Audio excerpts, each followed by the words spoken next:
libertarianism is pro-immigration, pro-market, pro-trade. More competitive, less centralized.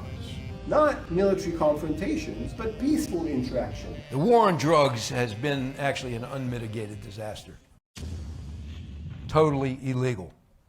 So what's the NRA say about that quote? They say, look, there's the proof that the liberals, the left, just wants to get rid of our guns and kill the Second Amendment. And that narrative had traction among hardcore gun rights people. Interestingly, the Heller case, which secured an individual right to bear arms, diffused the NRA's argument because the Heller case affirmed that the Second Amendment is here to stay. It's acknowledged as an individual right, a fundamental right, by the Supreme Court. And then comes Justice Stevens, former Justice Stevens. And he, for many years, is the liberal leader, the intellectual leader of the left wing of the court.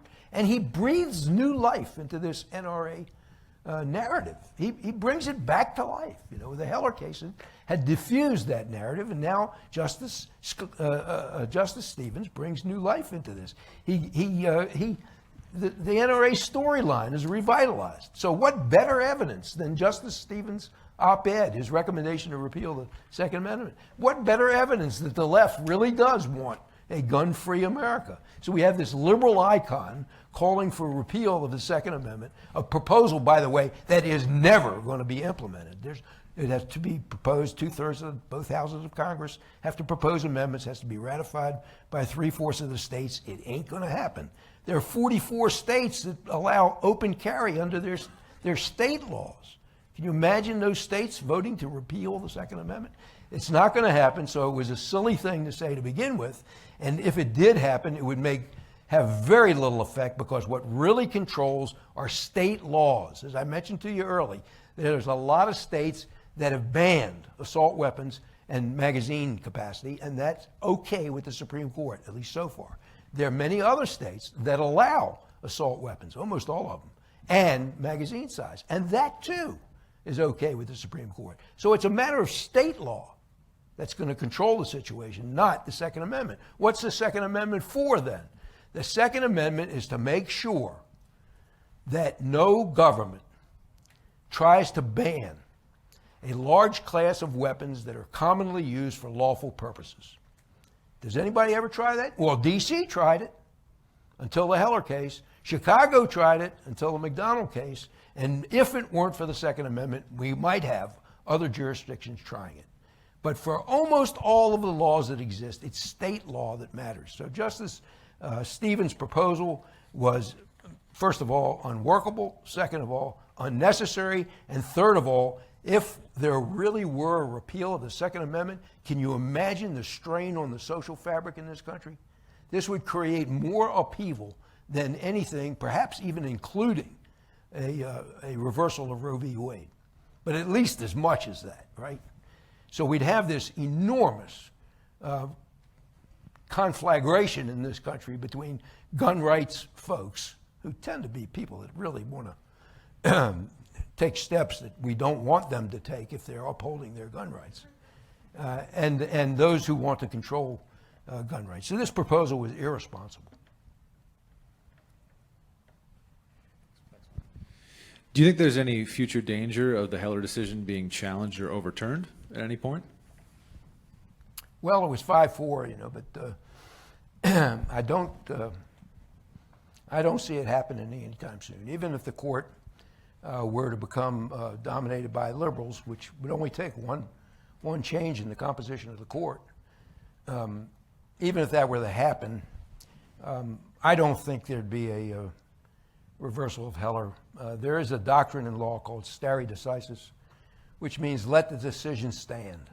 So there's a tendency on the part of the Supreme Court in particular to follow past precedent, not because they're absolutely convinced that past precedent is right, but rather because by not following past precedent, you create an instability in the law.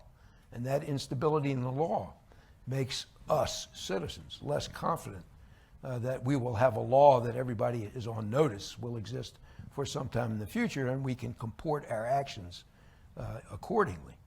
So I don't see any reversal of the Heller case.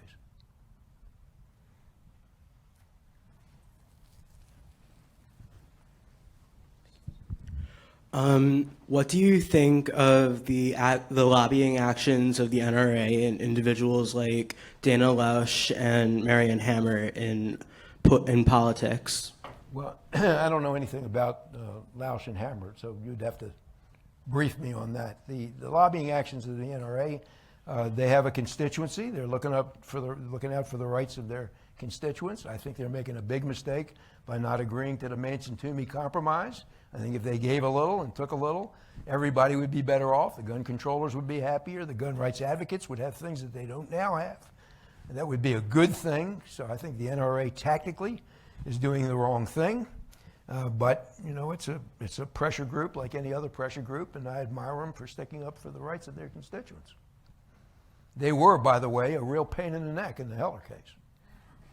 They did not agree with the fact that we brought the Heller case. Part of that was just a turf battle because they probably thought that they should have brought the case themselves. But after all, the handgun ban in D.C. was 1976.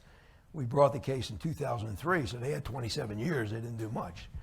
So the fact that they were aggrieved by the fact that we brought the case and they didn't bring the case, that led them to be difficult. You know, they actually worked in a manner that was counterproductive until the very end. At the very end, they finally saw that the case was going to go forward, whether they liked it or not, and then they did sign on. They wrote a very compelling amicus brief for the Supreme Court that was immensely helpful.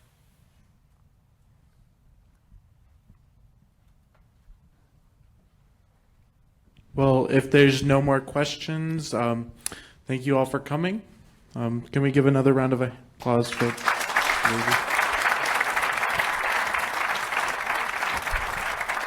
So, Mr. Levy, on behalf of the college Republicans, we want to offer you this letter to thank you for coming and for giving your time out of your day to come here. So It's my pleasure. Thanks very much.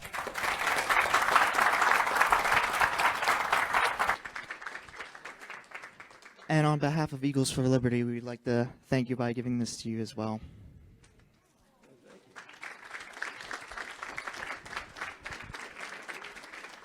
I hope to see you all tomorrow and Friday. Thanks for coming.